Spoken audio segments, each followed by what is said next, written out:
Hi everyone. So welcome to the live stream today. It's a live Q&A session as I spent some time with you guys and we share some thoughts and then answer some questions for you. As you can see from the title, we want to talk about everything. Okay, so answer your questions from any angle at all, something you want me to share my thoughts on from anything, all right? ICA, your career, personal finance, entrepreneurship, whatever the heck. We want to share some thoughts with you. Thank you very much for joining me on the stream today. And as I said, we want to just spend the time and then share some thoughts with you. I see some comments already coming in, and I'm going to be taking all of your comments. I have a couple of questions as well. Here, my team has provided me with some questions that you guys have been asking. And so we are going to be answering some of the questions that you have sent as well, provided by my team. And hopefully we can assist more people and answer a lot of questions in here. So you are welcome. It's a live Q&A session. Whatever questions you have for me, hit me up and I'll be excited to provide you with some answers on Facebook, on YouTube, whatever, on LinkedIn as well. Hit me with any questions you have. So let me see. I think I got some comments, questions coming up. Let's see what I have. If I can pull my comment slide in. Yeah, that's better there. Nana Kweku said, Nhyira, please, how much is your level 3 courses now? It depends, but let me just cross-check that for you because I think it's per paper situation. Let's see if I can get that info. Okay, so corporate reporting, strategic case study is 800 cedis per paper. Advanced taxation, advanced audit, 700 cedis per paper. Okay, so corporate reporting and strategic case study, 800 cedis, each one of them for per paper. And then advanced taxation, advanced audit, 700 Ghana cedi. So that is the fee structure issue there in that case.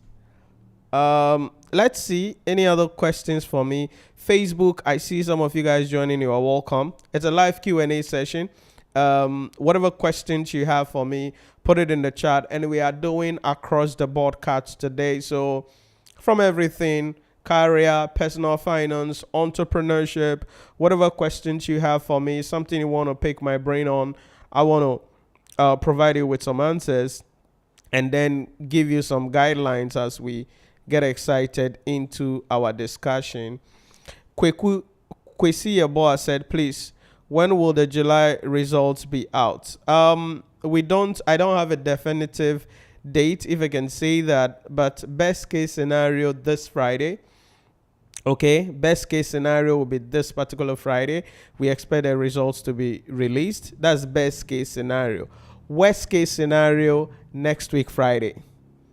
Okay, so best case scenario this Friday, worst case scenario next week Friday, give and take. But I think this Friday will be an ideal one. So that's you keep your fingers crossed and then wishing you all the best as you wait for your results. So that is the idea about that.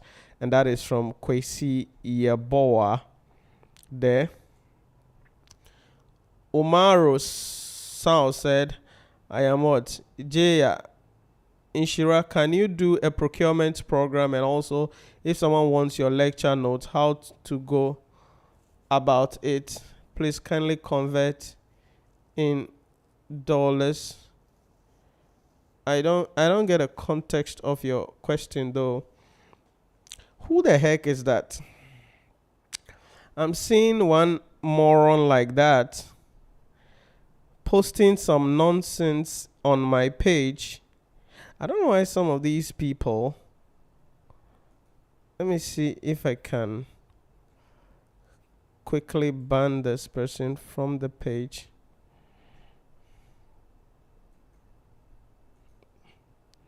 I don't know why some people just go around and posting nonsense. And okay. Now this is on Facebook. So those of you on the live stream on Facebook, be mindful of a certain comment. I think I don't have the login yet, so I wouldn't be able to remove it now, but we will remove it later on as we proceed in the live stream. Okay. So Umaru, you said I can do a procurement program. I don't understand your question, Umaru. Then he said also, if someone wants your lecture notes, how do you go about it? We have our books available that you can get copies of, right? And we have our online courses also available that you can enroll in on our website. All right. So Umaru, maybe send a message on WhatsApp. You can see the number on the banner. Okay. Send a message on WhatsApp. My executive assistants will help you to get exactly what you're looking for so that we can provide you with some answers. Okay. So please take note of that. Umaru Sao, whatever. I don't know. Forgive me if I'm messing your name. So you can send a WhatsApp message and you'll be assisted. Okay, you can send a WhatsApp message and you'll be assisted. Any other questions? It's a live Q&A, and I'm covering everything, right? From ICAG, personal finance, entrepreneurship, whatever the heck, right? So, and then I have a couple of questions that my team has provided me with that you guys want me to share my thought on, which you have sent, and so I'm going to be bringing some of the questions also up, and we're going to share our thoughts on them. So let's see. What else do I have? Daniel said, Nhyira, how much is your books for the level 3? Book. I don't know. I have to cross-check that, Daniel. You can send a message on WhatsApp. I think it will be confirmed for you. Corporate reporting is 200 cedis. Taxation is, I think, 160. Case study is 135. Advanced audit is also 160, I think so. So you can send a message on WhatsApp. The details will be sent to you as well, Daniel, so that you can get access to that. Okay, but that is what I've said. Corporate reporting is 200. Strategic case study, this is the book, 135. And then advanced taxation, 160. What else? Advanced audit also 160. So that's the prices for the books in that case.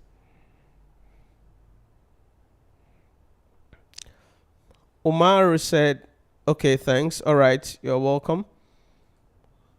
GW Gueche said, connected from Botswana. Okay, thanks for joining us from Botswana. It's a great pleasure to have you. Any questions for me, please put it in the chat for me. Put it in the comment section for me. Want to provide you with some answers, okay? And help answer any questions that you may be having. So you can hit me with any questions you have, and then I'll be able to provide you with some answers. So I'm going to go into some of the questions that I have here. And then if you have any questions as well, you put it in the chat for me, okay? Then I'm going to go with some of the questions I have here as well, so that as we move ahead, when the questions come, I will come back into the chat and then pick them up as well.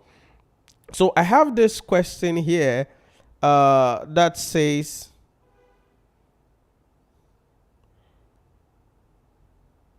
why do many businesses fail within 3 to 5 years?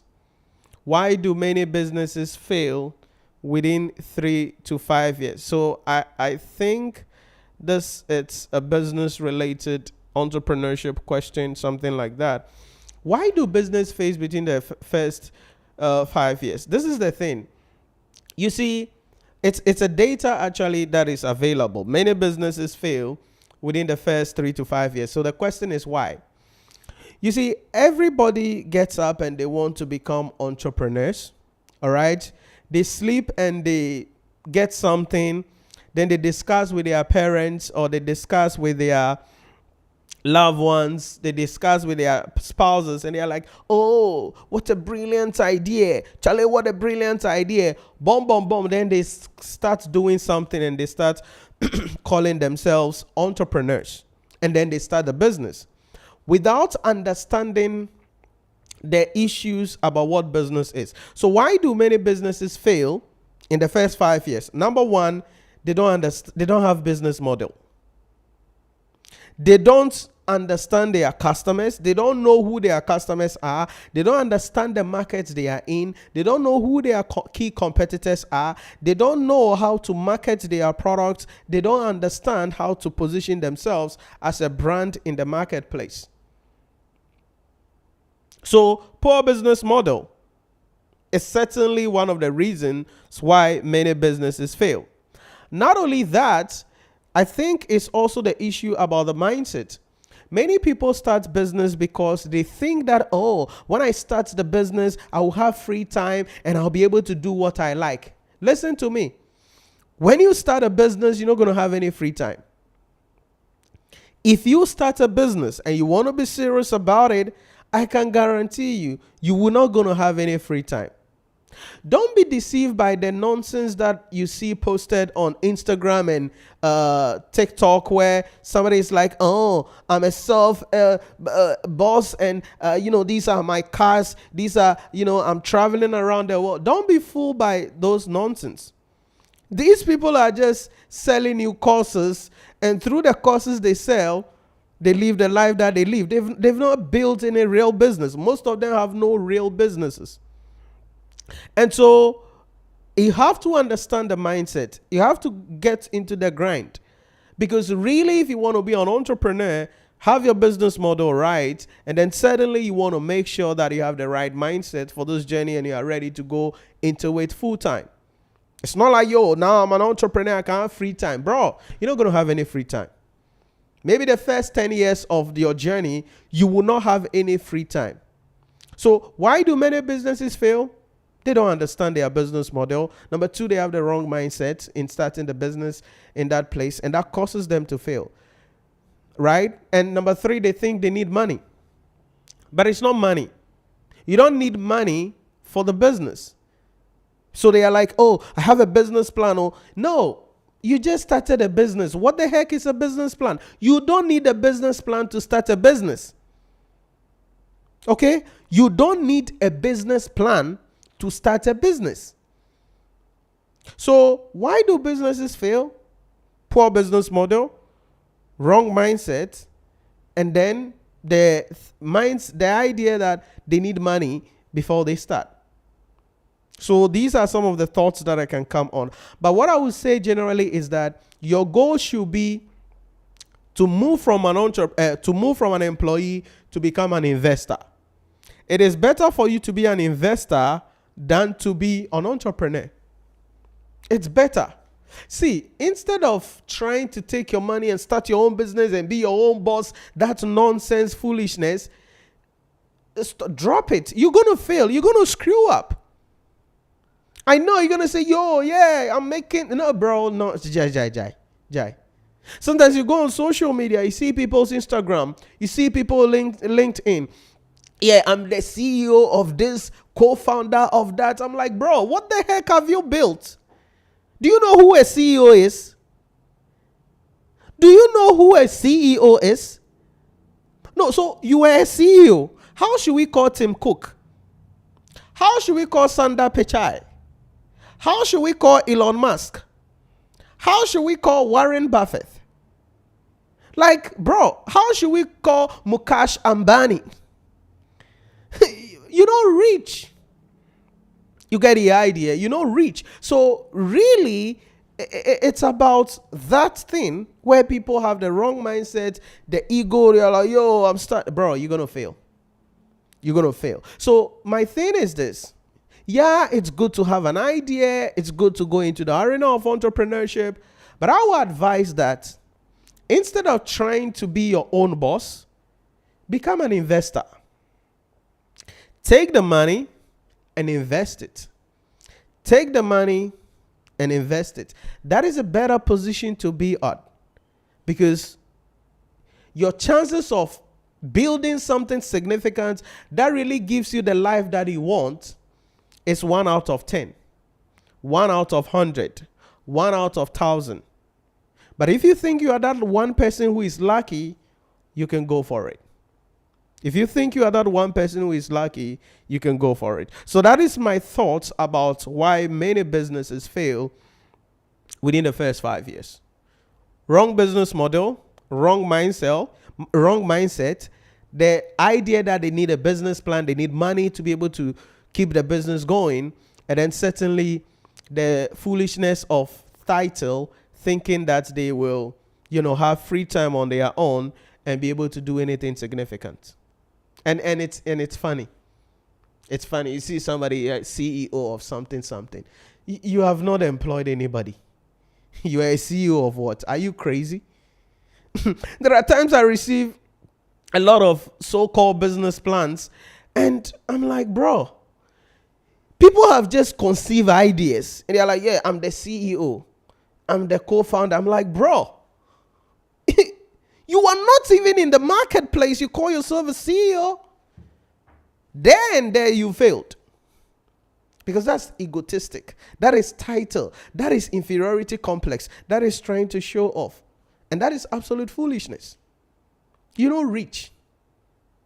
So that's my thoughts on that. I see some other comments coming in. Let's see if I can bring these comments up here.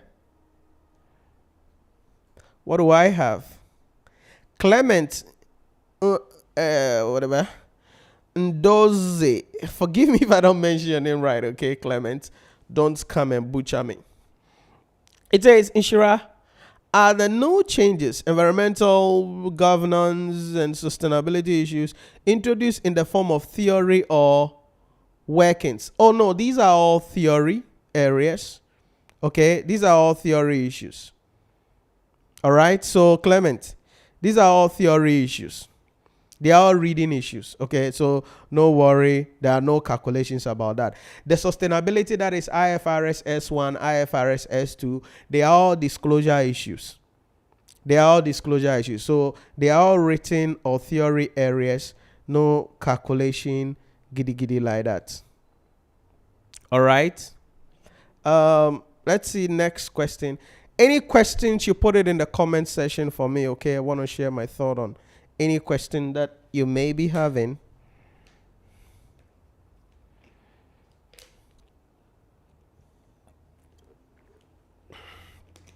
Another comment is Raphael. He said, I have question concern statement of cash flow. Where applying indirect method in a company that is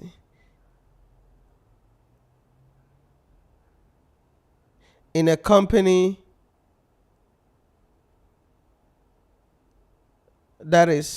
new operation, my question is, how can one compare such statements under operating activities? I don't think I understand what the heck you're talking about. I don't think I understand what the heck you're talking about. I don't understand what the heck you're talking about here.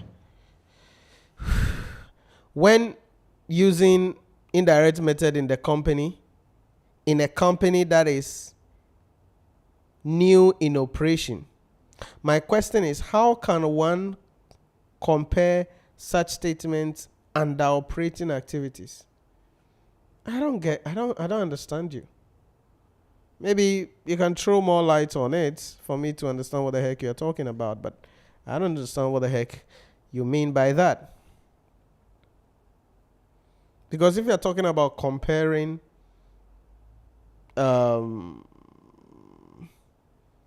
operating activities, I don't get it. Yeah, we can analyze cash flow, but that means you can only compare when there is 2 years, so last year to this year, in that particular order, in that case. So I don't know, maybe you can throw more light on that and I can look at that. Okay, so I've already answered that, Clement. Dada and Ponsa and Shira, does that mean your books are no longer useful in the new syllabus? Which book are you talking about? All my books are relevant for the new syllabus, with the exception of how do we call it?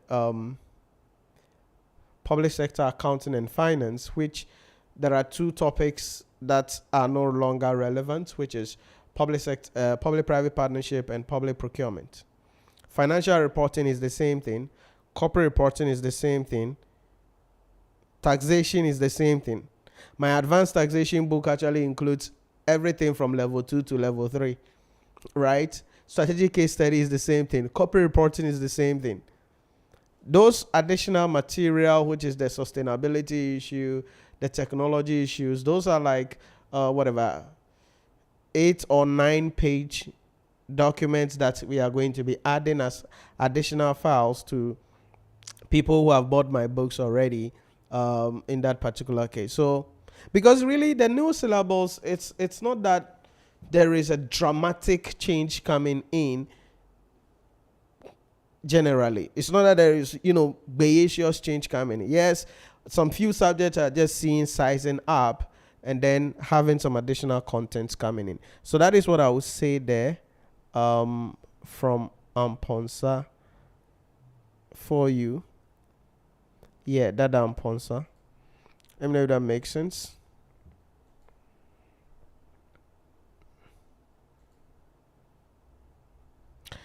Okay, so let me know if that makes sense. So let me go here if I can take another question. From my chat here, where is my chat? Okay.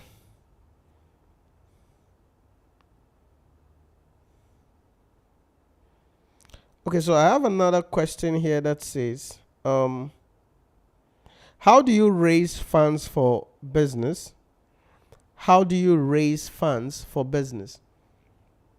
The best way you can raise money for your business is to get the products on the market and start selling them as soon as possible. That's how you raise money for your business. Your best investors are your customers.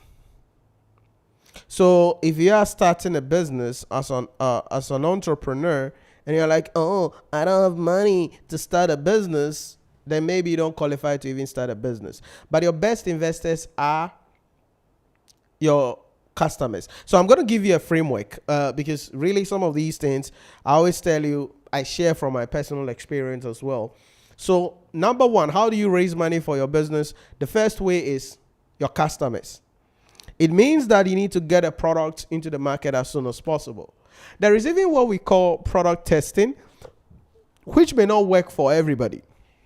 For instance, I can say that, hey, I am going to run a workshop on entrepreneurship sometime in the future. So I'll prepare a landing page and everything. Then I'll share, advertise, and see how many people will opt in and how many people will pay for it. Now, I have the idea of running the workshop, but I don't have the material. I have not even put together the courses yet. But I can design a landing page, spend some few money, maybe $100, $200, or whatever the heck, to run some ads, get some traffic on the landing page, and find out how many people will be able to pay for it. The course is not ready, the program is not ready, but people can pay for it because I need money to produce the thing. So that is one way, early. Now, before you can reach that level, really, you must have some level of credibility.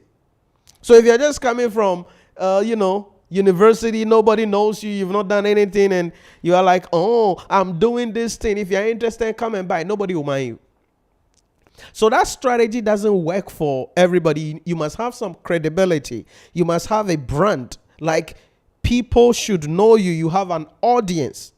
That way, if you say you are doing something, you can get people who opt in, and that will tell you whether this thing will sell or will not sell. But in addition to that, we can come to your customers really. So whatever it is you want to do, you got to start small wherever you are at, and then get it to the market as soon as possible. Many a time people are like, yeah, they want to perfect the product before they go into the market. Listen, nothing is perfected. If you use a mobile phone, which you know or you use, you realize that every key application you use, every now and then there are new versions being released. Why do you think they give you new versions? Because a functionality has become needful. Customers are now asking about it. They want to improve the app better. So you don't have to get everything right before you launch. Once you get something going, you can launch. And then as and when people are buying, they are providing you with feedback, then you are improving upon it. That's the same thing we did to our business, because everything I'm sharing with you, like I said, it's a practical thing. I'm not someone who reads books and come and speak nonsense without implementing any of the things I've read. So when we launched our Nhyira Premium mobile application, the first goal was, hey, we want to get people on so they can watch the video. Then as we move ahead, there was a need that, hey, listen, people want to practice questions. So we added a live question portal to the platform. Then as we go ahead, people were like, hey, data is expensive. Can we download the video and watch the playback? Boom. We added that functionality as well. I hope you are getting the idea. So it's about making sure that whatever you have, you start with it. Whatever you have, you start with it. So number one, authenticates the idea, tell people you have it, see how many people are interested to buy, have their money. Number two, whatever you have, start small, take it to the market. As the money is coming, you put it into the business. Since I started my businesses, I don't take money to do anything. I don't take money to buy a nice car to drive. I don't take money to buy a nice watch to wear. No, the money that is coming in, we are putting all into the business. And so if you follow what we do, you will realize that over the last few years, our production quality, our video quality, our sound, everything, the way we do our things, is improving. Why? Because once the money comes, we put it into it. Once the money comes, we put it into it so that we can improve upon what we are doing. So how do you get money to fund your business? How do you fund your business? Number one, test it. Find out how many people are willing to pay for it. Number two, start small. As the money is coming, put it back into the business. Number three, you could have a partnership arrangement. Because sometimes maybe you need money to rent a place, or sometimes you need money to buy some equipment. Yeah, you don't have the money right now to buy the equipment. How about leasing the equipment? Or how about bringing somebody on board that will come with a certain skills that you are looking for? Do you get the idea? And that is where co-founders come in sometime. But there are times people are like, oh, it's my idea, it's my baby, I want to do A, B, and C. Come on.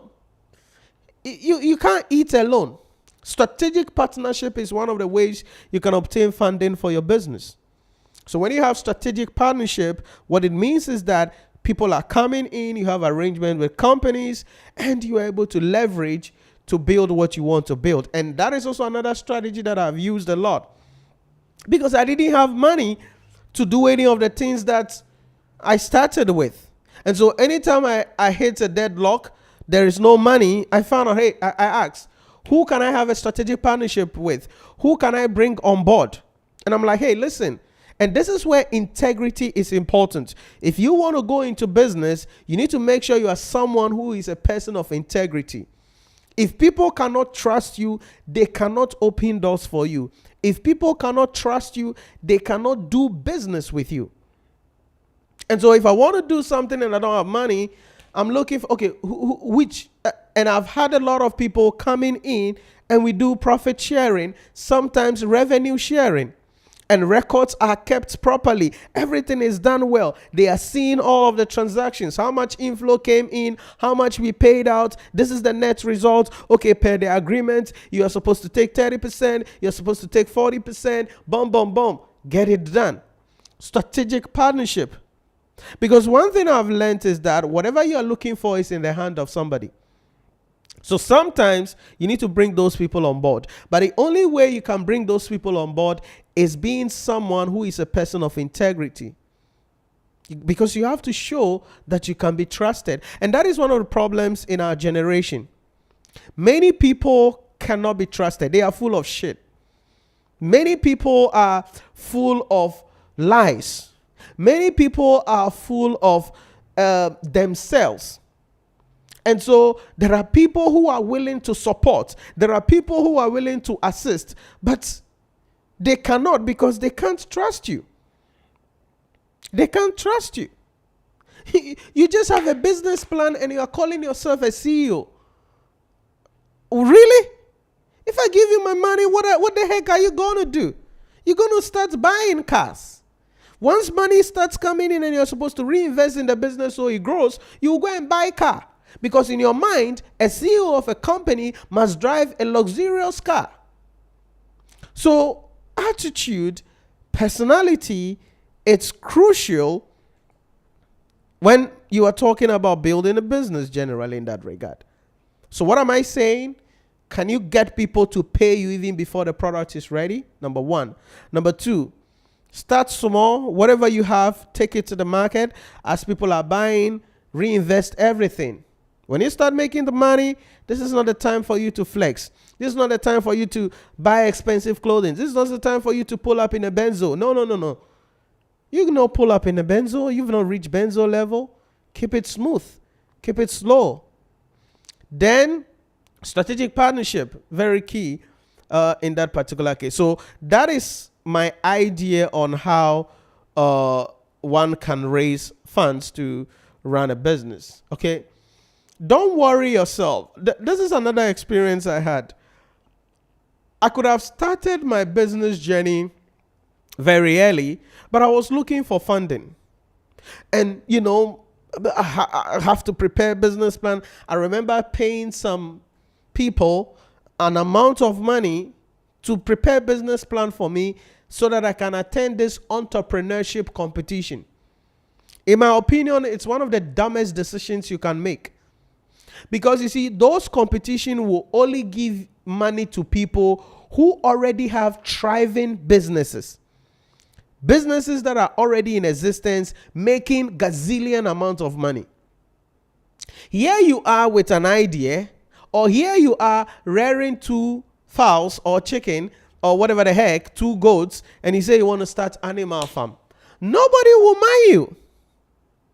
So many waste their time to prepare a business plan, attend all manner of these entrepreneurship competition just to waste their time. Check. How many of these entrepreneurship competition do you see money being given to people who don't have anything? It's always given to existing businesses who are seeking to expand, who are seeking to grow, because that is where the opportunity is. You just sleep and wake up and think you have a brilliant idea. No. Have you tested the idea? What is your business model? What is your credibility? What have you done in the past? So investors will be willing to rather give the money to somebody who has shown credibility, who has been in the game for some years, who has a financial statement, who has revenue, who has profit, who understand the mechanism of their market. So that is what I would say. Your customers are your best source of investments. Generally, your customers. And when the money comes, keep it slow. Don't flex. Don't flex. I see this a lot. People start their business and they start making some small money now. Not even business. Sometimes it's even in job. They start making some money now. Then they go and buy land and they start building. And I'm like, are you so stupid? Yeah, I know somebody has told you that, you have to buy land and build a house. Yeah, it's good to buy land and build a house. But you don't use your life savings capital to go buy land and build a house. because that is not going to give you any money now. That is going to lock you up. And so that is where you see people, they claim they are building, and it takes them 10 years, 15 years. They are still not done, and they keep pumping the money. My question is, instead of rushing to go and do that, if you are taking that money and invested it, maybe just, let's be conservative, invest it in the stock market. Every time you are getting dividends coming in and your share value is going up, all other things being equal, so that you build your capacity to a certain point where if you are going into build, you are building from scratch to finish, and there is no stress on you. But that is the idea. So do what you can, raise the money from your customers. As the revenue is coming in, don't flex, put all back into the business as much as possible. Yes, your friends are going to laugh at you. They are going to talk to you. Hey, look at all these things. You call yourself, you are running a business. Look at the car you are driving. Look at the clothing you are wearing. And yes, put all into the business. At a point, you can take significant amount from the business and nothing will happen, because the business can sustain itself, can grow. That is the point you want to be at. So how do you raise money for your business? These are some of the thoughts that I can share with you. So that is another question that I have here in my question slide here. Any other questions for me?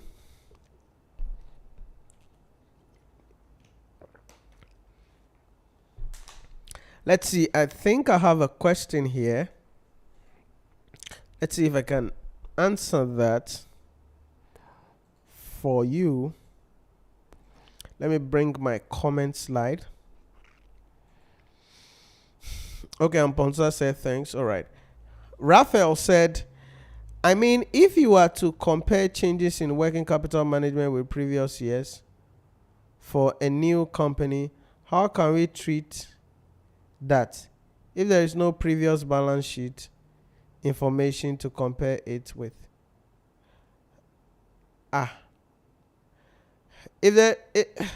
How do you prepare cash flow if there is no previous balance sheet? How? There's no previous balance sheet. How? So the first year you can't do any comparison. There is no report you can write. Okay? There is no report you can write because there's nothing. There is nothing. So there's no report you can write. I don't know if you understand what I'm trying to say. Because there's no report. So you don't have, this is the first year of operations. What are you even preparing a cash flow for? It's the first year of operation. What do you need a cash flow for? You don't need a cash flow because you can't even know what you are. There's no comparison. So there's no basis for preparation of cash flow or whatever the heck. Okay, so unless there is another thing, there is no basis of comparison. Because you can't compare anything to anything. Opening figures are zero, certainly. And so any amount that is coming in at the closing will be seen as an increase. So trade receivable will be seen as increase. Trade payables will be seen as increase. Inventories will be seen as increase. So there is nothing to compare with. So there is no need. It's the first year. You don't prepare any cash flow because there is nothing to compare with. Yeah, you could prepare a draft cash flow, but you can't compare anything. That's what I'm trying to say. Because you can't compare anything. All right, so Raphael, that is my answer to your question there. Let me know if that makes sense for you. Let's see.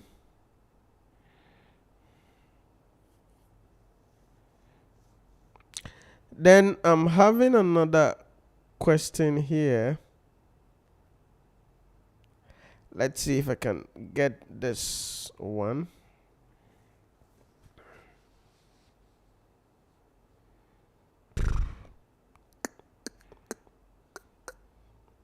Where's my slide?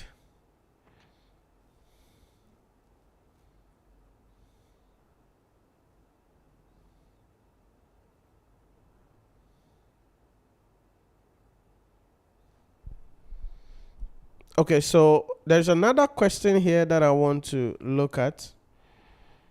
It says,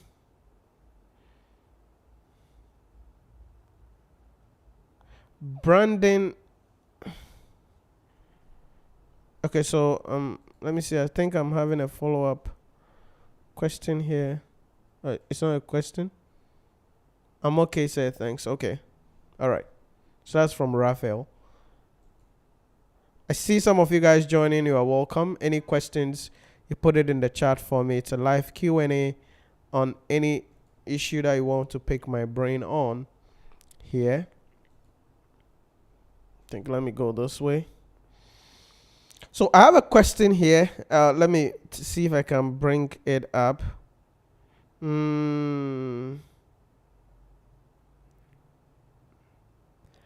I think it's a very short one. It says, how do you generate productive business ideas? It's quite interesting though, but how do you generate business ideas? It depends. You have to look at a number of things. Number one, a pain you have can be a business idea. Be Airbnb, like, it started because of the problem that the founders had. And boom, they started it, and now it's a multi-billion-dollar company. Facebook, it was a problem. They wanted to share messages, share photos on campus. Boom, it started. So what sometimes it could be you talking to people or finding out like what's a problem you have. And then you need to analyze whether many people also have such problems who would want a solution for it. All right? Many people have such a problems and who want a solution for it. For instance, one of the reasons why I went into tuition, my first business, like having a class, a tuition center, was because my brain worked in a certain way, and I wanted things to be presented in a certain way.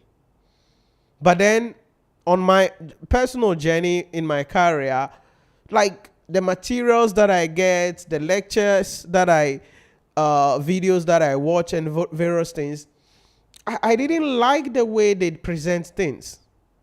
The same thing is why I started writing books, right? I didn't like the way things are presented because I'm like, bro, you've made this thing too complex. Like, at the end of the day, it is this. Go there straight, present it that way, because the whining, present it in a manner that I can understand, I can apply, go straight to the point and get it. Then I realized that, okay, it's a market that is available. It's a market that I can take. Now, many people actually talked me out of having a school, right? Because people are like, oh, there are these big schools available. I mean, you're not going to survive. Oh, who's going to buy your book? I mean, you are like, you're not going to make anything. I'm like, bro, like, I know how to play this game. So I have to learn to play the game. So my own problem, so I started. So as I'm learning, I'm preparing the notes. I'm like, bro, I don't like the way this guy has presented this thing. I don't like the way this lady has presented this thing. It could have been presented this way. So I do my own presentation. So that is why when you get my books or even attend my lectures, the way I present things are really, really down to earth, to the core. And we go straight, hit it to the point. And that is how I structure my things. So for instance, a typical example is, let's say, a subject like taxation. Like those days, I wanted a taxation book and I got a book and it's like the act. Literally, the act is what has been printed. Yeah, okay. The act says, section 111 of the act says this. Section 113 of the act says this. Bro, I'm not interested in that. What the heck does this mean? How the heck can the examiner ask the question, and how the heck can I apply what is in the act? I have downloaded the act already. Then you have a book that has literally the act again in the book with no explanation. So I'm like, what the heck is this? So I now have to sit down and restructure the idea. Say, okay. So this is what the act is saying. All right. Then I did a couple of research. Okay, this is the meaning of what the act is. Okay. So forget about the subsection, whatever the heck nonsense. This is what it means. This is how the examiner is going to ask the question. This is how you apply the principles. So like my tax lectures, like you will love my tax lectures. Because you will hardly hear me talking about, subsection, subsection. No. That thing is already there. Nobody is interested in that. What I'm interested in is, okay, this is what the act says. What does it mean? How will the examiner set a question about that? How the heck can I apply this, both in the examination and in practice? So that is the idea about generating ideas for what you want to do. And so that is why my books are the way they are. That is why I teach in the manner that I teach. Because I'm not the guy who will come to class and I want to be reading books. No, bro. I don't want to be reading books. In majority of my classes, you wouldn't even just see me reading my book to the class because you already have the book. If I come to class and I open the book again and say, we are reading, no. My goal is, okay, what you have read, what the heck does it mean? How the heck will the examiner ask the question? How the heck am I supposed to answer the question? How the heck am I supposed to apply it? Don't come to class and read your book to me again in class. So generating ideas, it's from your own problems. And I think in high school, I remember we had a challenge with one of our teachers, one of our Greek and biology teacher also. He will come to class and he would just come and the textbooks that we have, he would just come and say, detect notes from the textbook. Can you imagine that? Like dito. He will literally say, copy from this session. I'm like, bro, we have the books already. How the heck do we copy the notes? I have the book. What the heck? Give me something else that is explaining what the heck is in the book. You see the idea? That's better. So how do you generate ideas? From your own problems. You can find solutions because chances are you may be having a problem through market research, asking people questions. Some other people will also be having the same problem and you could develop a solution for them. So that is my thoughts on that. And that is what I can say in that case. Let's see. Any other questions for me? Let's see any other questions for me. My comments poll is not showing. I don't know why.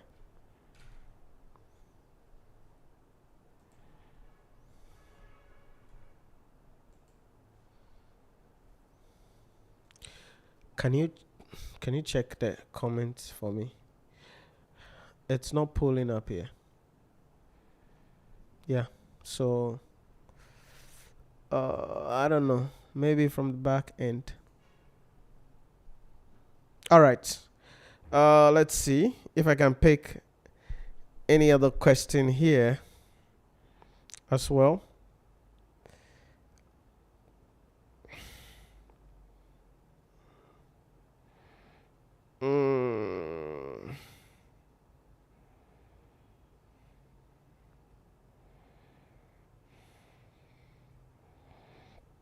Okay, so I have another question here that says that my salary is always not enough. I am always stuck on cash and sometimes I have to borrow money to what the heck? to complete the month. How can I manage my finances? Oh, this is a nice one. This is a nice one. Some personal finance situation. I tell people this. It's not just about how much money you make, but it's about how much money you keep. And it's not just about how much money you keep, but it's about how much money is working for you. So there are many people who are like, yo, Nhyira, I'm not making enough money. My money is always not enough. And so if I can make more money, I will save, especially people who don't save. And then they're like, oh, the way the economy is, the money cry is not enough. Oh, how much can you save? Bro, shut the hell up. You need to have financial intelligence. Listen, you need to have financial intelligence.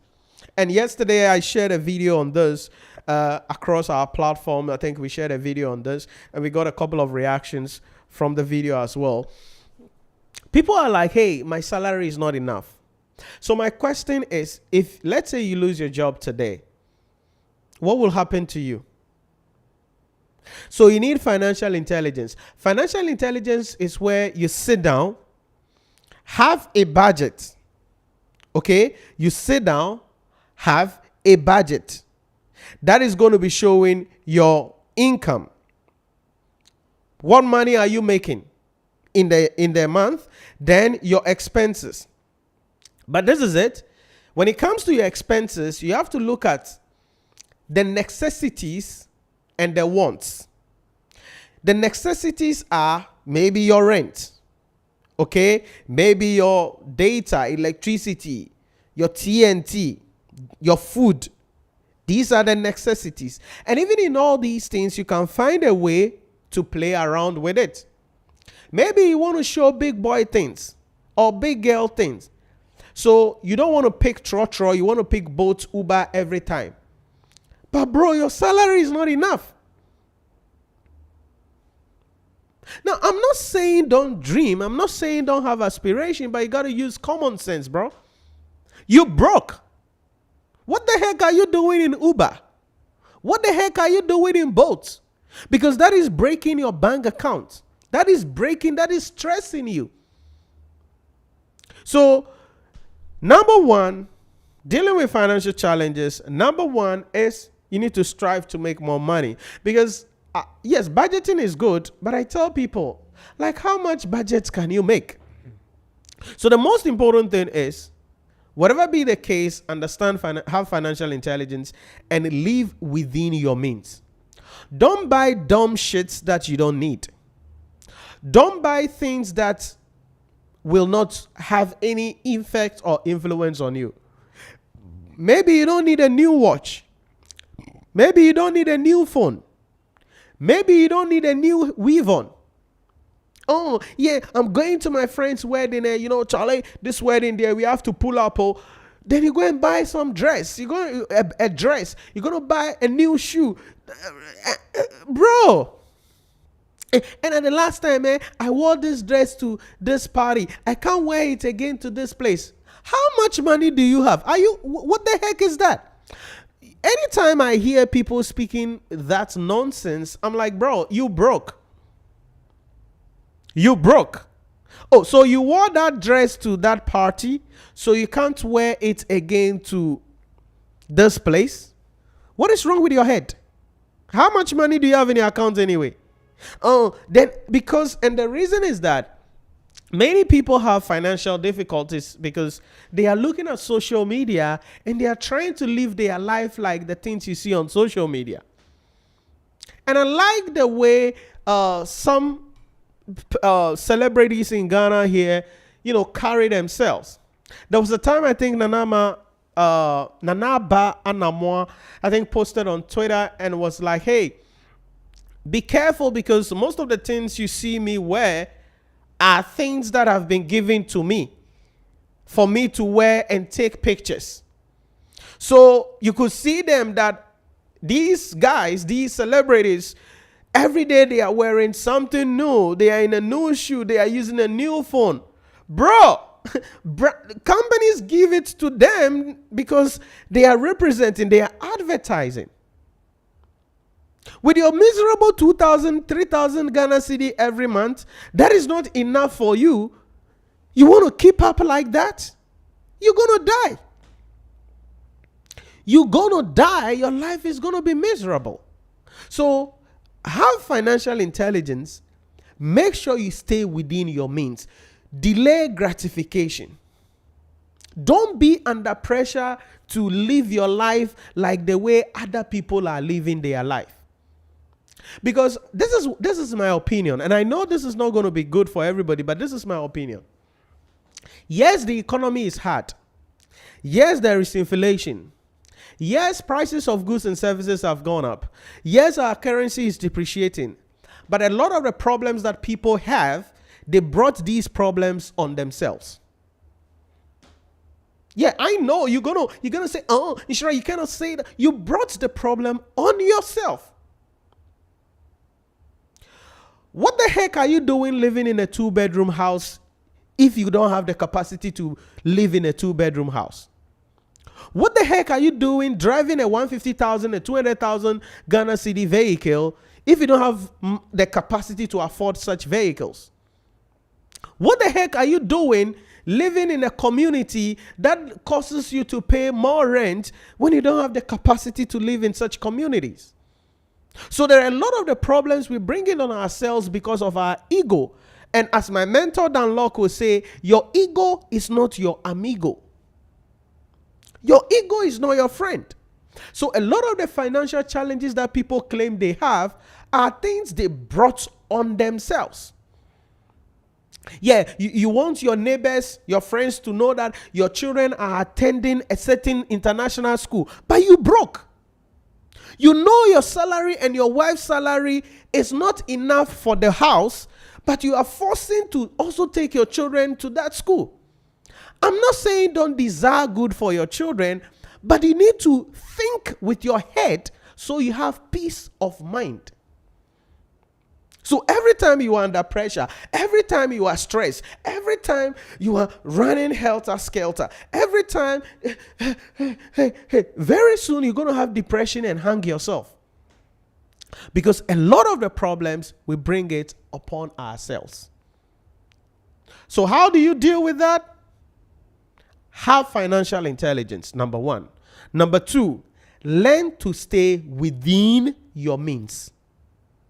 I didn't say live below your means. I said live within your means. It means do things that truly make you happy. Do things that truly makes your life comfortable. Do things that truly give you peace of mind. Why will you be driving a car that when you go out, your friends are clapping for you? Hey, bossu, bossu, bossu. But when you park that car to buy fuel, every time you are panicking. You are panicking. When that car breaks down and they say bring it to the mechanic shop, you are freaking out. Every time something small, no, hey, you are freaking out. Is that a blessing? Is that a happy life? No, that's a curse. I won't live that life. I will not live that life. You see, the goal is not about appearing rich. It's about staying wealthy. There are two different things. I don't want anybody to see me that I am rich. Then I will come to my house and be begging for bread and be crying. No. I rather go out. You see me as an average person, but I come home and I live life on my own terms. I eat when I want, what I want to eat, watch what I want to watch, sleep where I want to sleep, buy what I want to buy without looking at the prices. That peace of mind for me is better. So number one, make sure that you have financial intelligence. Number two, live within your means. Stop following what is going on social media. Stop following what other people are posting on social media. Nobody cares about the car you drive. Nobody cares about the new shoe you are wearing. Nobody gives a shit about the phone you are using. It is your inferiority complex that is making you to feel that, yeah, I want to appear that I'm big. Nobody cares. Nobody cares. So ask yourself, this thing that I want to buy, can I afford it? Then the third thing, which is most important thing, is you got to increase your skills and increase your earning capacity. Because the most important thing is increasing your earning capacity. Now, when I say increase your earning capacity, I don't mean have a side hustle. This is my take. You see, I don't think you need a side hustle because you have only 24 hours in a day. Okay, so you close from work, have another side hustle. Okay, so when will you sleep? When will you spend time with the people you love? When will you have peace of mind? So this is it. Increase your earning capacity by becoming an expert in a field. Like, be good at your job. Develop skills that are associated with the thing that you're doing. Do you think Lionel Messi will be Lionel Messi, Cristiano Ronaldo will be Cristiano Ronaldo if they were having side hustles? Like, today they go and play football. They're like, oh, this football is not going well. Then the next day they go and play basketball. The following day they go and play long tennis. Then the next week they go and play golf. Do you think they will be who they are today? No. So you need to increase your earning capacity. When I say increase your earning capacity, I don't mean have a side hustle. I mean increase your earning capacity. Become more valuable in the marketplace. And if that means attending workshops, attending seminars, taking on more assignments at work, that will help you and position you to earn more. Listen, wealthy living doesn't come overnight. There are some of you want to live life that you don't qualify to live. You want to buy cars that you don't qualify to drive. You want to be using mobile phones that you don't qualify to be using now. Again, I'm not here to disrespect you. I'm not here to talk down on you. But I want to tell you that you are killing yourself and you are bringing shame, disgrace, distress, misery on yourself. You are the cause of your problem. You can blame the government all you want. You can blame the regulators all you want, but your own decision is part of where you are. So keep it down. Tone it down. And I think you can be good in that particular case. So how do you deal with financing issues? Have financial intelligence. Live within your means. Increase your value in the marketplace. That's it. Increase your value in the marketplace. Be skillful. The world is looking for people who have skills. You can't have 19 side hustles. No. Just be good in one thing and it will pay you. But you have to be patient because you can't live that life. I tell you what. I wish right now I'm driving Rolls Royce. For real. I wish I'm driving Rolls Royce or Bentley Bentayga. Because that's my dream car. Like, if you're somebody who follows my work when I'm teaching and accidentally I bring my iPad on my vision board, that's what you will see. A Rolls Royce Bentley Bentayga. But I don't have money to buy that car now. Do you get the idea? That's a long-term goal. Maybe I'll buy those cars. I could afford those cars when I'm 50. All right? Or when I'm 55. All right? Why? It's not that I don't believe God cannot do a miracle. I know God can do a miracle. But I am reasonable to understand that it is not about going to buy the thing. It's about being able to afford it. So you need to apply wisdom. Drop the ego thing. Drop the social pressure thing. Drop the thing that, oh, you want to, be like your friends. No, you don't know them. You don't know. You see somebody using a certain device or dressing in a certain way. They are like, me too, I want to do that. Bro, you're going to die. You're going to die. Like, for instance, this phone, it's not my phone. Yeah, I'm using it. You see me holding it. It is not my phone. It's a corporate purchases for business purposes. We use it for content creation and various other issues. And it is written off against tax. I get an opportunity to use it, but it is not my phone. So say you see Nhyira is using this phone. Yeah, Samsung S24 Ultra. So me too, I'm going to buy. You're going to use your salary to buy and show off to who? Now, yet then, you're going to have miserable life. You're going to have miserable life. Because yes, although I'm holding this, it's not mine. I didn't use my money to buy. It's a corporate purchases written off against tax.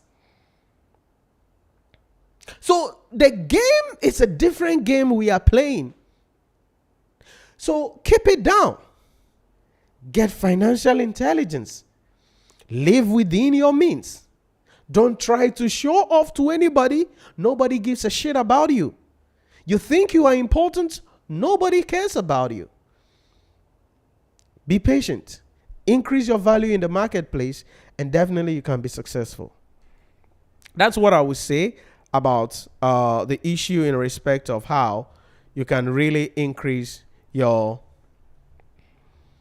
earning capacity and make more money as an individual.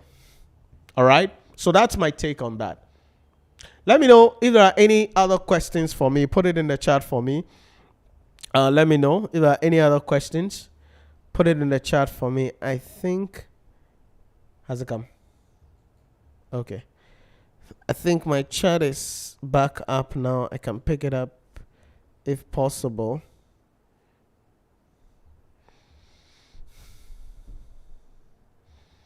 So hit me in the chat. Any questions, you can hit me up in the chat for any questions. Give me a moment. Let's see if I have some comments here. It's still not coming on. I don't know.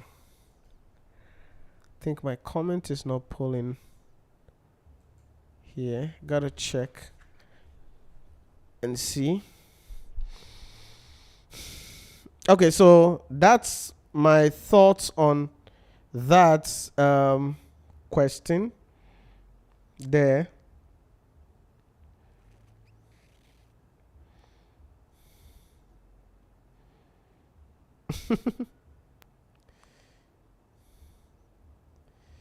All right. Okay. So these are some of the things that I want to, share my thoughts with you on this evening in that particular case. Then finally, let's share some thoughts on this thing. There is something that we're going to be doing probably from August or so, or September, something like that. One of the things that I want you to do is that I want you to be involved in nation building, and I want you to be involved in the politics of this country, Ghana. Whatever country you are in, I want you to be involved in the politics of the country. You see, some of you are like, oh, this party will come, they will chop money. This party will come, they will chop money. Even voting crowd doesn't make any sense again. You have to be part of the decision making. If you think you are qualified, if you think you are the professional, if you think you understand the economics and you understand the things that these people are going to be saying, you have to be part of the decision. I think it was somebody said something that if you have forgotten this quote, I don't know if I can see it, that if the wise refuse to participate in politics, fools will govern them. So if you think you're a professional, but you're like, oh, even if I vote, nothing happens. Number one, listen to me carefully. Whether you vote or not, there will be a president to be sworn in here in Ghana on 7th of January 2025. But this is where it becomes very tricky. That president that will come will make a policy, and that policy will affect your life. And so it is important we come up and interrogate the policies and the decisions that these people are making and make a decision. Yeah, we know. Yeah, they are all not good, but somebody must lead the country. So among all of them, you have to find out, yeah, obi abanye, but the way he na eye kakra yebe to me afa na ya to abama no. So I want you guys to really be involved in this year's election. Follow the news.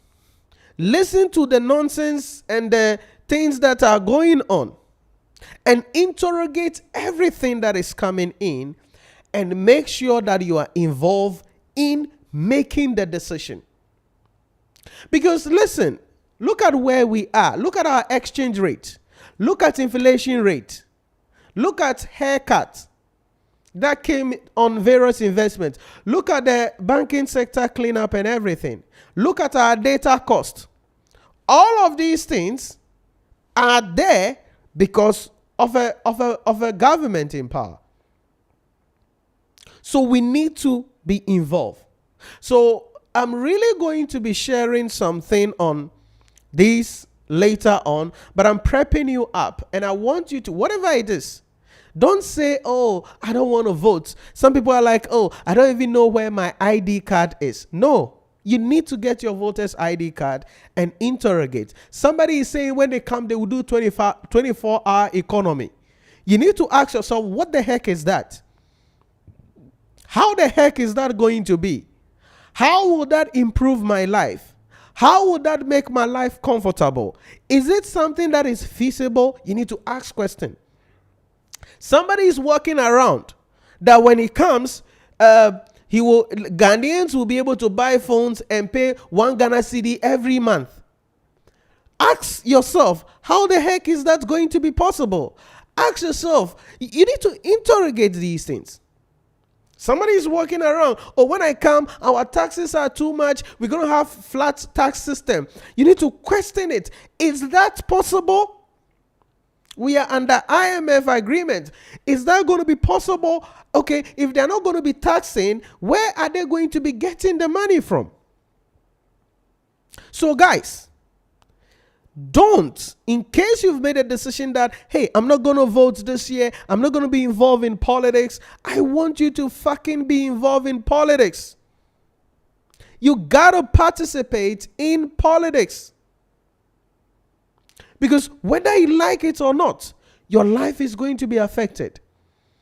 When there is power crisis, your life is affected. When there is banking sector cleanup, your life is affected. When there is haircuts coming in, your life is affected. When there is foreign exchange issues, your life is affected. When there is high import duties, your life is affected. Why won't you choose the people that you want them to go to parliament and to lead this country? So I am really impressing on you. And we're gonna be releasing a lot of content, as I said, from August, September through to December, sharing our thoughts, and we're gonna be having people sitting down with me for us to share our thoughts on the various policies and the various things that all of these political parties and politicians are talking about. The community that you live in, you need to find out who the heck your MP is.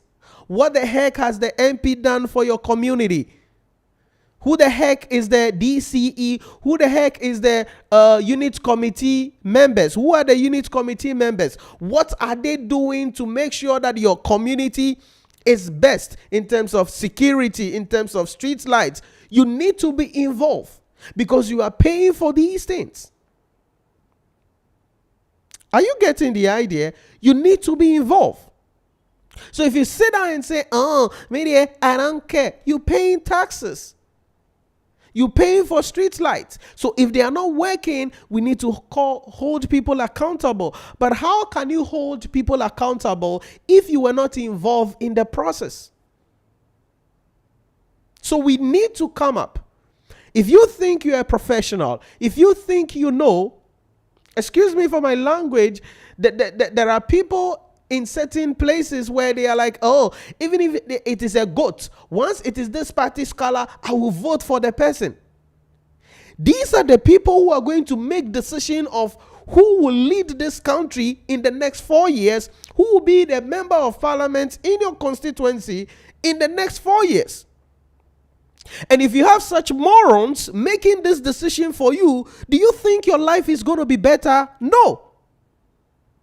So if you know, you understand the economics, you are educated, you are the person who knows the policies, the implication of the various policies, sit down, be involved in the process and vote.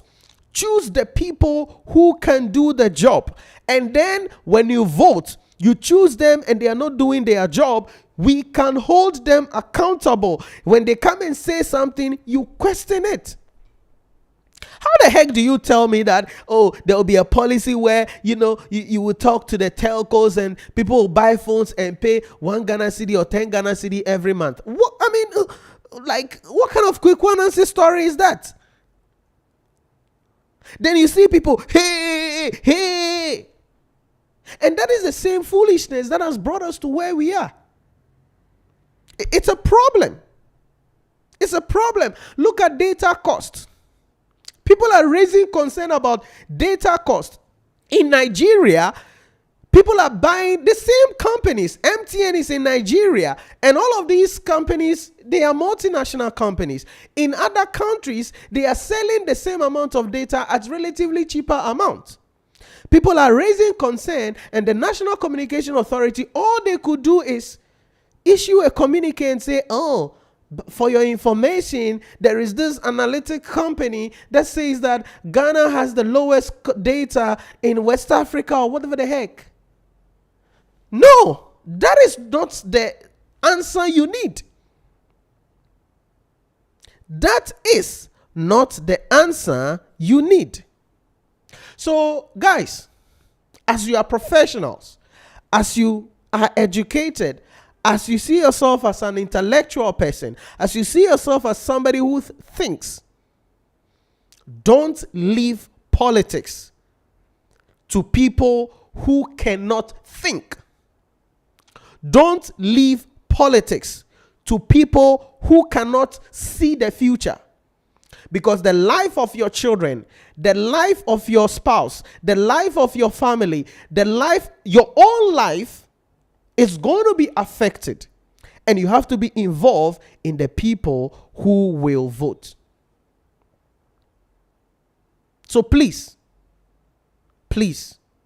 it's something I'm impressing on you. And I'm challenging all of you. If you don't have the voter's ID card or you have misplaced it, get a new one. Go and do a replacement. If you don't have it, go register.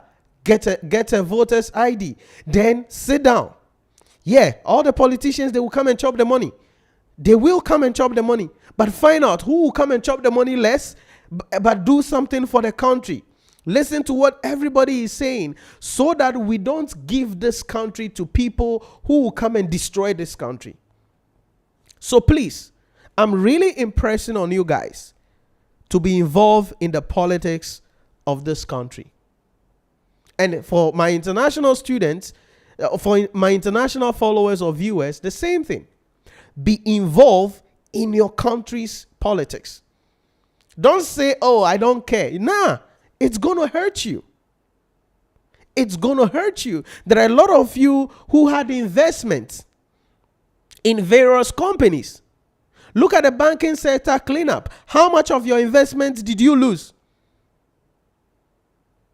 There are many of you who have lost your businesses. Your business has collapsed. You know people whose businesses have collapsed because of the way the country is being run. So if your life will be affected in this manner, why won't you be involved in the selection of the people who sit in parliament? Sometimes you look at it and you're like, oh, a member of somebody has been appointed as a minister of state. And the person is going to be handling a significant ministry of the country. And you sit down and the kind of questions they are asking and the way they are having the interrogation, you're like, really? Like, really? Is it political party interest first, or it is a national interest first? So guys, I need you to be involved in politics. I need you. When it rains, look at the distraction that it is causing. But somebody was given, a ministry was given an allegedly about 43 whatever the heck million dollars. And they used that 43 million dollars or whatever the heck to do drenching and various things. But still, the problem is there. So you ask yourself, what the heck did you pour the money? We need to be involved. I'm not here talking about NDC. I'm not here talking about MPP. I'm not here talking about the new force. I'm not here talking about Afafranto.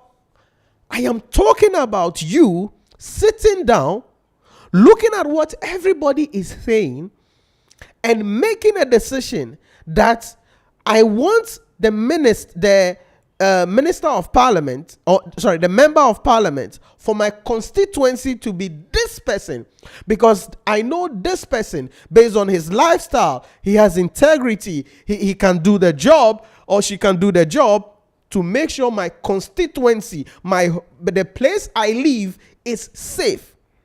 There is good road network, there is proper sewage system. You have to be involved. Who should be the president of the country? So I'm really impressing on you guys. Don't put it aside. Don't say you are not interested in politics. You got to be interested. Because whether I like it or not, someone is going to make that decision for you. And that decision could affect your life. There are people who are going to literally take T-shirts and kenke. T-shirts and a bowl of rice, and they're going to vote. But that is 4 years. So they have exchanged their life 4 years, and even the effect of that 4 years can go into a decade or more with a T-shirt and a bowl of rice or kenke. You cannot let such people decide your member of parliament for you. You cannot let such people decide who should be the president of the country. So I'm daring you. I'm really impressing on you that you got to be involved in the politics of this country. You got to be involved in the politics of your nation. Don't sit down and say, I don't care. No, it will come for you. When you park your car to buy fuel, you will feel it. When you put your investment in the bank, you will feel it. When you are going to buy cement to build that your dream home, you will feel it. When you want to buy that your dream car, you will feel it. So don't say, I don't care. You have to care. And if we can all come together and make that intellectual decision, analytical decision, think long term, and vet all of these people who are standing for members of parliament and presidential candidates, and vote for the quote unquote right people, our country will be better. Again, I'm not here for MPP, I'm not here for NDC, I'm not here for New Force. I don't give a damn about anything. I'm interested in this country being on a level where I can have peace of mind. Being on a level where I don't have to spend a lot of money to buy something from outside the country. Being at a level where I will have light, so I don't have to be thinking about generator. Being at a level where I can have street lights in my community, so I don't drive in the dark, or when I'm going home, I'm always afraid. We need to think and be part of the politics of this country. If we want this country to grow, if we want the life we want, then we have to be part of the politics of this country. So this is just an introduction. As I said, I'm going to be we are going to be releasing content, and we are going to be having a lot of podcast issues coming in to really help you guys to be able to make this decision. And there are people that I'm going to be bringing on the podcast, either virtually or in person. They're going to be sitting down on the couch here with me or in the studio, and we're going to talk through some of these things well, so that we can really be involved in the national development, because that is what we need if we want to become successful. All right, so that is just a little on politics for you, and we're going to be coming up, because one thing you must know is that we are actually, I'm seeing a chat coming in. I think it has come. I'm seeing some chats coming in. Let's see if I can take. Ameho David said, please, does CA really open doors as it stands by ICA? How does it open doors for its members? David, this question you're asking there, how does it open doors for its members? No, the issue, I think there are 2 or 3 concepts in my head. I don't know which one you are referring to really, David. There are some concepts in my head. Really, there are some concepts in my head. Like open doors, like, like they give you opportunity, networking, all those things, generally. If you ask, like, how does the CEO open doors for its members? Like, you're a member of ICAG, companies want to employ you. So if somebody is having an MBA and you are a chartered accountant, a member of the ICAG, the company will be comfortable employing a professional than somebody who is not a professional having an MBA. That's a door they are opening for you. You get the idea? So that's one of the concepts. The other concept, open doors, is where somebody will say, the CA has to create a platform where people are able to get job, or like it creates jobs or network opportunities or whatever the heck. Yeah, those things, they do them. That's why they do Accountancy Week and those things. It's a platform for networking. All right, so it's part of it. So when members meet in those Accountancy Week and other, presidential, whatever the heck, all of those events are for networking opportunities. So you are a member, so you belong to that club. You can meet a business partner for you to take your life to the next level in that particular case. So there are various benefits, David, that you get. Okay, not just the title that I'm a chartered accountant, right? Not just the title that you are a chartered accountant, but also about the view that you belong to a community, you have the network, and you have the leverage over some people who are not members of ICAG, and you are going to be getting that opportunity even when you go outside the country. So that is what I would say there for you, David, in that particular case. So it's a platform that gives you that opportunity for you to enter places, for you to get to places. So the CA cannot come and do ABC. What they will do is, you need to be a member. They will organize events for networking. They will make sure that they have affiliations with other professional bodies, so that when you go to other countries, that certification will be recognized there. That's the open door. That's the platform. That's the connection. That's what the professional qualification program is about. It's giving you that leverage, that platform, so that you can stand tall among your peers who do not have. Okay, so that's what I would say there. Any other comments? CEO David is laughing at me, Mom. So it gives you just a platform so that you can be yourself and get some other opportunities in that particular case. Okay. I hope that makes sense. All right, so I'm going to wrap up here today, and thanks very much, guys, for joining me on the stream. I believe that it's been a fruitful day as we spent some time together. Really grateful for taking the time to hang out with me and sharing my thoughts with you today in that particular case. Let's see if... Okay, I think that'll be all. Okay, so that's it about that. Thanks for watching. David, who the heck? Raphael, Dada, Ponsa, Clement, GW, Umaru,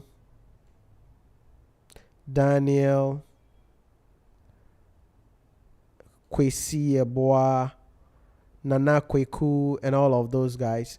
Thanks very much, and I'll catch you some other time as we continue with our discussion in that regard. I think I have a comment coming in. Let's see if I can take that before we go. From David. I'm asking this question because I went to interview CA while the salary is 2,400 Ghana.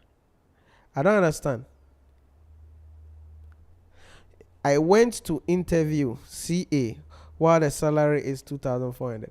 And I said that, the issues about salary, it's about what the company can afford, though, and the value they think you are adding to the market, you are bringing to them. Because you see, salary is subjective. All right. So let's say a company like, for example, EcoBank, the money they will pay their accountant, that's not the same money that, for instance, Peace FM will pay their accountant. Okay, I'm not disrespecting anybody, right? I'm just giving a scenario. Okay, the money that CNN will pay their CFO, will be different from the money that Media General TV3 will pay its CFO. So I understand where you are coming in from, but sometimes you need to look at it. It's subjective. Yeah, with CA holders, it doesn't matter. It depends on the company that you are dealing with. And I know somebody will say, yeah, I'm a chartered accountant. I need to be earning 10K. Bro, no. Do you know 10K? Do you know 10K? Like, how many companies can pay you 10K a month? Do you get the idea? And sometimes, yes, people are chartered, but they don't have any experience. Do you get the idea? So maybe the jobs that are highly paid jobs, they don't have the experience for those jobs. Because you can be a chartered accountant, and let's say EcoBank is looking for a CFO, or First Atlantic Bank is looking for a CFO, or a Media General is looking for a CFO. Now, these companies, if they are looking for a CFO, there is a certain level of experience you should have. They could say you should be in the game for 10 years or 15 years. Maybe the person chartered last year or last 2 years. So you're a chartered accountant, but you don't have the experience. You've never been a CFO before. So it means those jobs, even if you send your application, it will be thrown in the dustbin because like Osheko Jeme, like, rich. Do you get the idea? Rich. So I understand what you are saying here in that particular case, but you need to understand that salary issue is subjective. It depends on the company, what they are looking for, the expertise that they are looking for. And you have to be patient. You have to be patient. I would say that, hey, yeah, if you are a chartered accountant, it's okay. 2,400, it's okay. Start from there. Build the experience, build the expertise. Maybe 5 years from now, you can be earning 10,000 or 15,000 because you will now be in a bigger company, or you'll be in that same company, but now you are going to be promoted. You get the idea? So I want you to think about it in that regard. You get the idea? I want you to think about it in that regard. I was wondering why CA holders want to compete with degree. Hey, David. Allah or lie, David. I have to cane you. I have to catch you and cane you, pa. You're wondering why CA holders were competing with you for 2,400. Come on now. Come on now, David. I'm gonna catch you and whip you, pa. It's normal, all right. Like I said, that's the norm of the day. Okay, so and that is a misconception people have. People are like, oh, if you become a chartered accountant, you don't have to take trotro again. You have to be wearing suit, bro. Nobody cares about your suit. Okay, nobody cares about whether you pick trotro or both. If you are broke, you are broke. Yeah, I know you have to package yourself, but bro, if the packaging is killing you, what's up? All right, so I think there's a comment coming up. Is this because jobs no day? Nah, I don't think it's about jobs. Nana, I don't think it's about jobs. I don't think it's about jobs. It's about because you see, there is a myth. When I speak with people in the space a lot, they are like, Nhyira, yeah, we are looking for this talent, but people are not up for the game. Do you get it? People think it's all about being a chartered accountant. No. Yeah, you're a chartered accountant, but what is your experience? The fact that you're a chartered accountant does not mean we should employ you as the CFO of our company. The fact that you're a chartered accountant does not mean we should make you a managing partner of our accounting firm. The fact that you're a chartered accountant doesn't mean we should make you the chief accountant of our company. So you need to understand the dynamics. It is not just the certificate. Because I've been in rooms with people who are chartered accountants, but they don't know shit. They can't exhibit anything. So you are like, you have the certificate. So what the heck are you doing here? Do you get the idea? So it's not just the certificate. It's not just the certificate.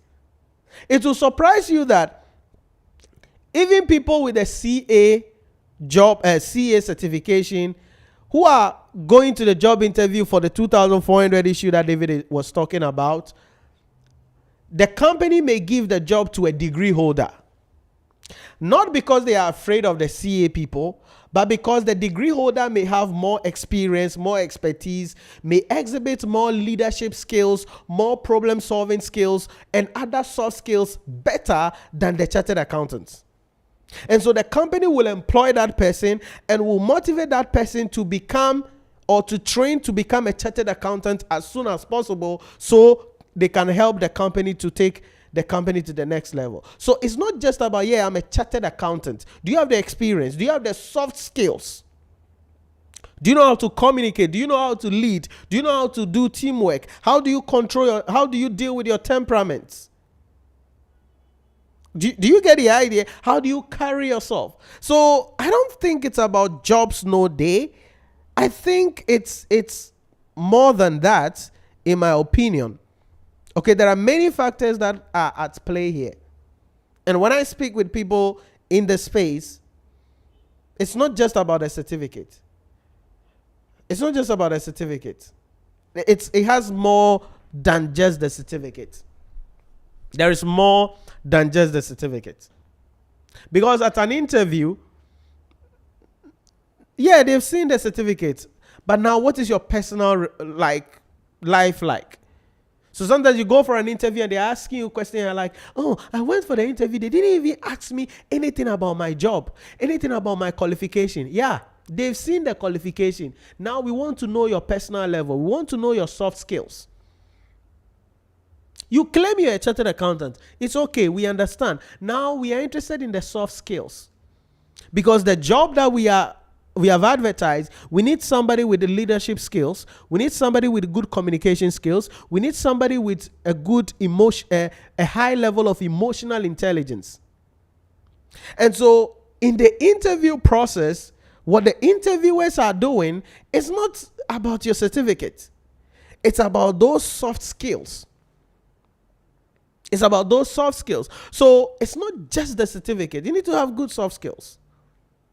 Are you getting the idea? You need to have good soft skills, because I think that is what many people are lacking. That's what many people are lacking. So you go for an interview, you don't get a job. How do you even package yourself? Some people go to the interview and they are not even smelling good. Like, you're not even smelling good. How much is roll-on? You go for an interview and the dress they are wearing, like sweating, you carry yourself. Then they wear some spinkinini trouser. Then some shoe be and socks be like they are going to do stage play. Bro, you are coming to flex here with that stupid dressing? And these are all the things the HR people look at. See, behind the scene, if you sit down with any HR expert who has been in the game and they tell you the things that they are looking out for when they are employing people, it will shock you. The certificate, we can't doubt it. It is your certificate. You are a chartered accountant, you are a member. Yeah, your membership number is there. We've confirmed it. Yeah, the certificate is there. But who are you? You get the idea? Who are you as a person? What is your posture? What is your demeanor? What's the level of emotional intelligence? How do you communicate with people? So those soft skills kills people. So many people don't get the job they want because the soft skills that they need, you don't have it. They're like, oh, I've gone for an interview. Nothing is happening to me. Bro, maybe we got to check your emotional intelligence. Maybe we want to check your communication skills. Maybe we want to check the way you carry yourself, your packaging. I've been in a meeting with people and they're like, even your dental hygiene. They're like, yeah, this person, the certificate is good, the CV is great, but the person doesn't keep proper dental hygiene. I know. Some of you will say, if the person can do the job, what has dental hygiene got to do? Bro, you are going to be in our company. You'll be working with people. Clients will come and sometimes you will have to go and meet clients, corporate executives. And you can't take care of your teeth. Your mouth is stinking and smelling.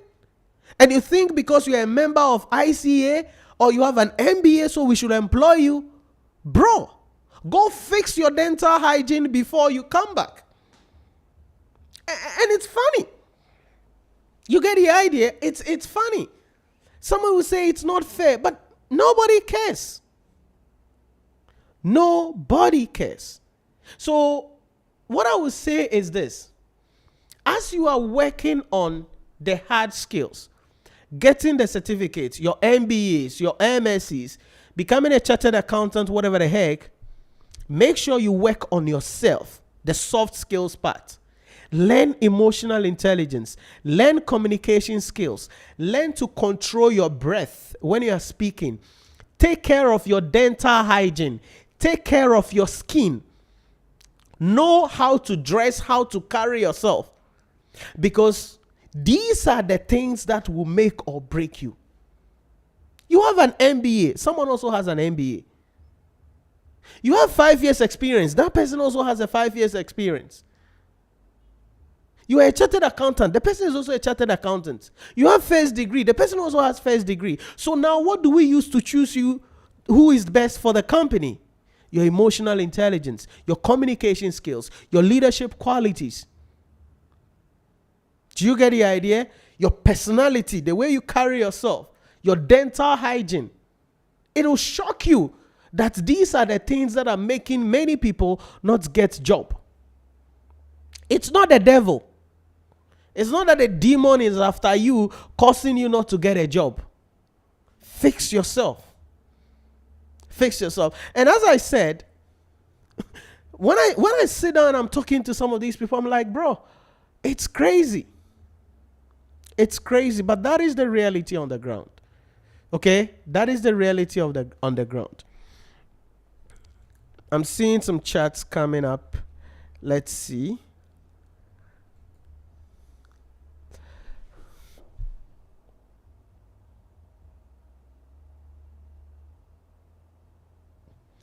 David said, well explained there. So what are soft skills that okay, so I think I've spoken about this already, right? Your communication skills, your emotional intelligence. Very, very important. Okay? Communication skills, emotional intelligence, leadership skills. Do you get the idea? You need to know how to take initiative. You need to know how to motivate people. You need to know how to get results done. You need to know how to reprimand people without them seeing it that you have reprimanded them, but you are getting the best out of them. But the most important thing is your personality. Your personality. That body, you got to keep it well. Know the perfume you use. Know the roll-on you are using. Make sure you keep your hair the way it has to be kept. If you are doing dreadlocks, do it well. If it is rasta, keep it well. Don't let it be smelling. Dental hygiene. You can't take it for granted. Okay? You can't. It's so embarrassing. Someone comes closer to you. So embarrassing. Brush your teeth twice a day. I wanted to say twice a week. Twice a day.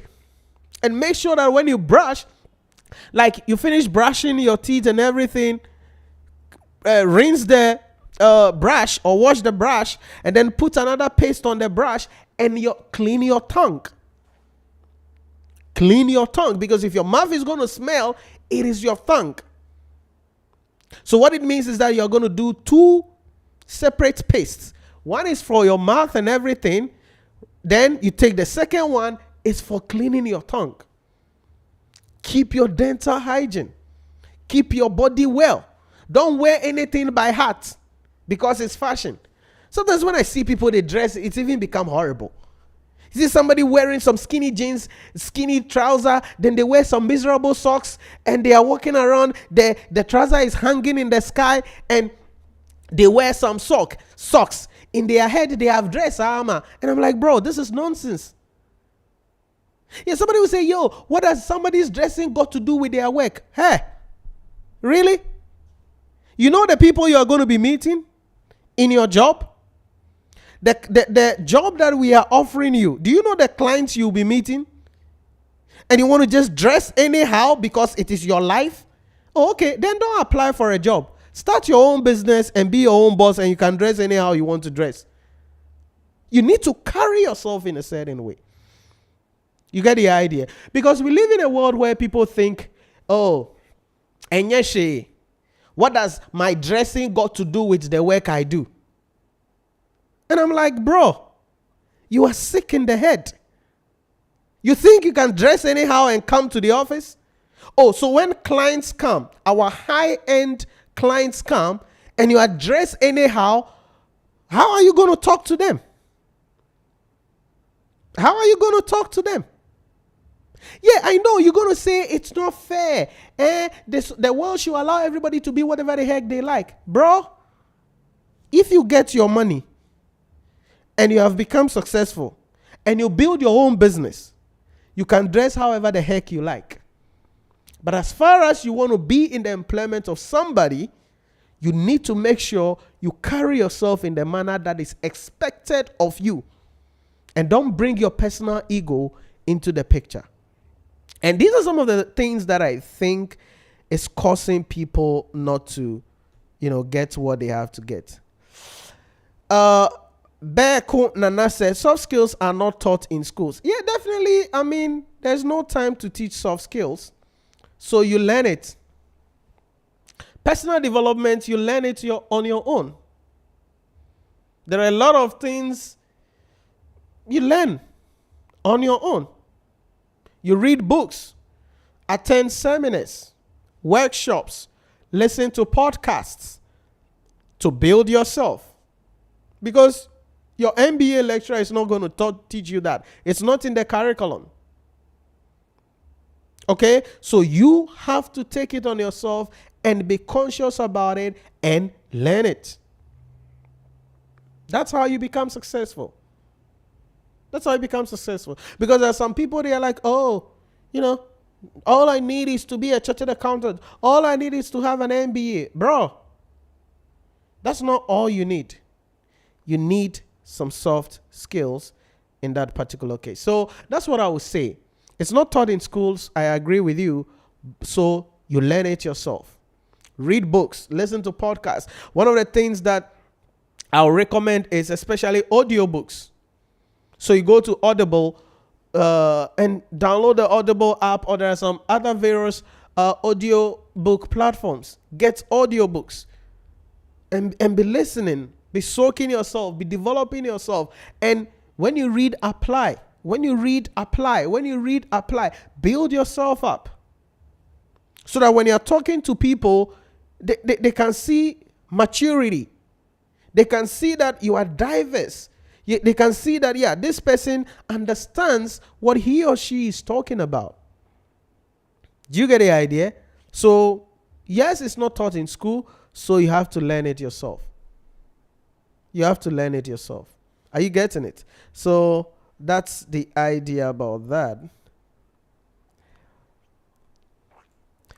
David said, thanks very much, sir. Well explained. Okay. Then I'm seeing another comment coming up from Tiboho. Forgive me if I don't mention your name right, okay? Please don't take it personal. What would be your advice on company hopping? Sometimes staying at the same company doesn't result in higher pay, but changing companies helps significantly. Yes, it all depends. This is what I say. I say that in your current job that you are in, be the best. Even if the salary is not good, be the best. Take on more jobs. Take on more responsibility. And Vusi, I've forgotten his surname. Vusi Tamak. Come on. His surname is always something that I screw up with. He put it in a way that it's important. He's like, hey, there are two people. One is, he asked a question actually, that how many people work on projects in their company that has nothing to do with their KPIs. So maybe you are in the accounting department, and so your KPI will be in relation to your accounting department. So he asks, how many people work on projects that are not in relation to their KPIs? In other words, you help other departments, assist other departments, take on other roles that is not in your KPI. Nobody will measure your performance about, or nobody will pay you extra money. But this is what he said. He said that people who do more tasks which have nothing to do with their KPI are likely to get better opportunities. Why? Because now you are exposing yourself. You are building network. You are getting skills. So now maybe you're in the finance department, but you help the marketing department with something, or you help the HR department with something, or you help the production management with something. And now the production manager, the HR manager, or whatever the heck, they know you. They know how you are supporting them, how you are assisting them. Now, if these people are promoted or get a higher job somewhere and they need a hand, who do you think they will call? They will call you, because they know that you are somebody who gave your all. You did your job, but also came to add value in other places. And this is something that many people don't do. They're like, oh, this is what I'm supposed to do. And this is what I'm paid to do. So that is what I will do. Yeah. You will be there for the rest of your life. You won't get any promotion.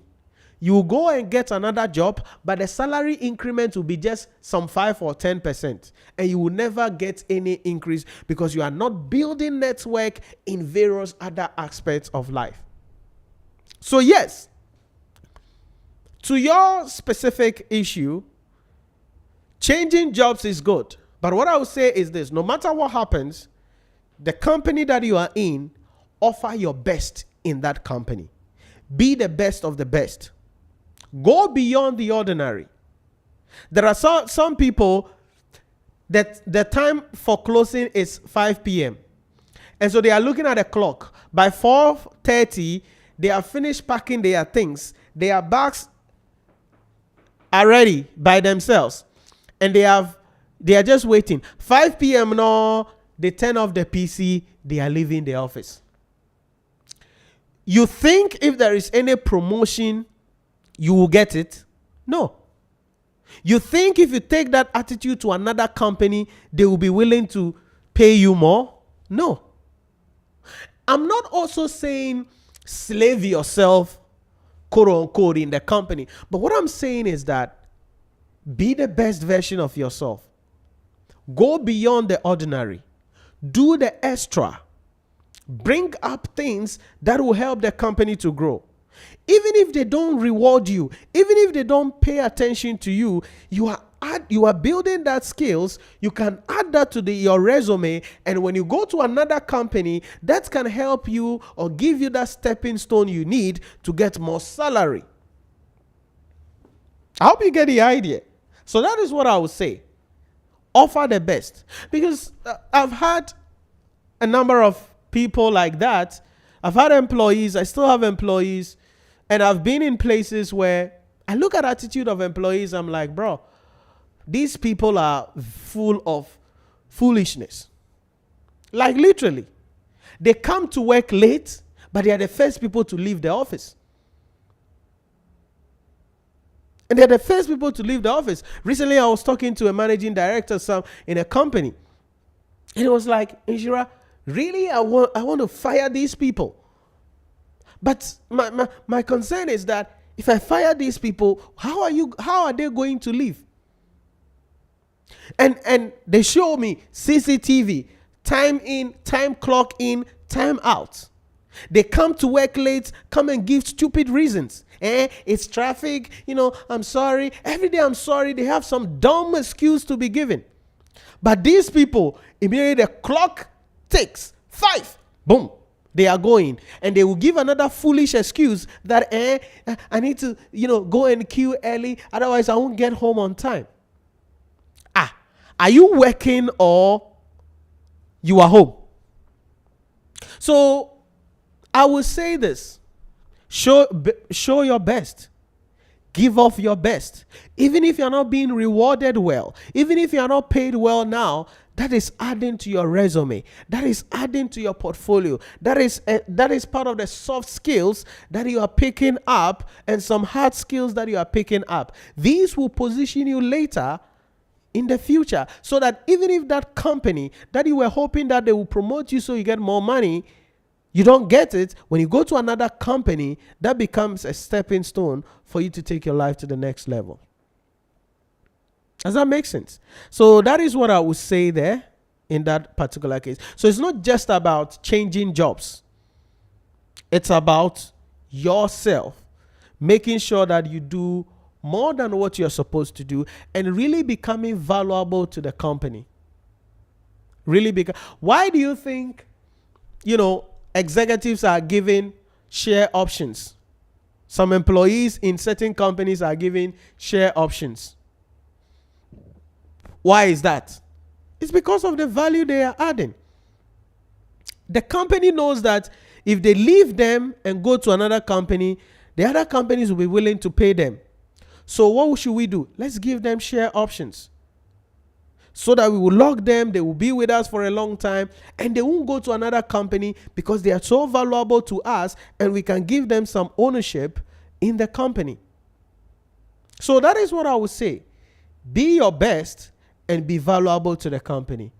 If you are best and you are valuable to the company and they don't recognize you, you have built the skills. that will pay off for you later on in life, and you can live a better life. So that is my concept, and this is my personal life I'm just sharing with you. This thing is not a theory I'm sharing with you. It's my personal life that I just shared with you. You are not being paid well. You are not being recognized. But you are the one driving the machinery of the business. Don't take it personal. Still keep on working. Keep on excelling. Keep on being the best. There is a time coming where you can leave that company, and then that experience you gathered can now pay you more than you would have had if they were paying you in that company.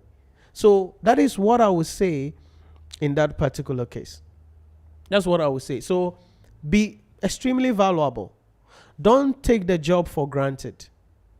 No matter how much they are paying you, don't look at the salary. I tell people this. Don't look at the salary. Ask yourself, how can I help this company? Assume, you see, this is another thing. People are like, oh, it's not my company. If it is my company and I'm working hard, I know it is my company. You can't, your children cannot inherit the company you are working for. You see, all these are just, in my opinion, very stupid mindsets. And so it makes people not to take ownership. Listen, Dr. Mensa Otabil once said that if you are working in a company, when you wake up every morning, you should kneel down and pray for the company. And you should be thankful that you have a job. You should be thankful that somebody opened a work, has employed you, and is paying you. And it's like, it's not about the salary. And the salary is not enough. I am being underpaid. You have to pray for that company like it is your life, because literally your life depends on it. If that company goes down or you lose your job today, that salary that you are saying is not even enough. You won't even get it. You won't get it. And how miserable will your life be? So we need to change our mindset and take ownership of where we are working. Do it as your life depends on it, because the truth of the matter is that your life depends on it. Imagine your place of work, you are not getting that money again. Can you survive? No. So why won't you give your best to the company? I am not paid much. I am underpaid. Are you sick in your head? Like, what is wrong with you? You are underpaid? Then stop and stay home. Stop and stay home. But if you are going to work in that company, give your best to the company. It doesn't matter how much you are being paid. Make sure you become valuable to that company. And it is not even to the company. It is for your own self. You are building yourself up so that later on, even if you want to start your own business, you have learned the rudiments so that you can go and start your business. You want to be an entrepreneur. You want to start your own business. But all you know about is finance.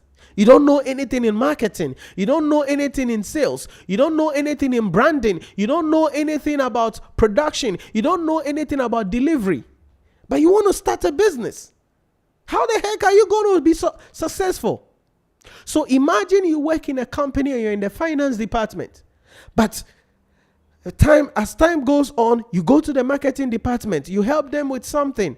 You have a good relationship with them. They are opening things to you. They are knowing about the distribution channel. You go to the production department. You are helping them doing something. You have a good network relationship with the production manager. You are assisting them. It is not part of your KPI. It's not part of your job title. You have already done your job, but you now have some time available. Then you are looking at the other departments. What are you doing? You are picking some soft skills. You are picking some expertise. You are picking some wisdom from there, so that later on, When you become a CFO of a company, when you become a CEO of a company, you have some knowledge about how marketing works, how distribution works, how sales works, how branding works, how production works, so that when someone comes before you and spewing out something, you know whether they are lying to you or they are saying the truth. So you become a great CEO, a better leader in the company. So, guys, I want you to take ownership. Don't listen to what people are saying. That don't slave yourself for the company. Oh, a job is you are a slave. No, you are not a slave. You are not a slave. That is what you do, so you earn a living, so you can live a better life. You are not a slave. No matter the salary the company is paying you, do your best wholeheartedly. Whatever you can do in your capacity to help the company, do it. Even if they don't see it, do it. Even if they don't pay you more, do it.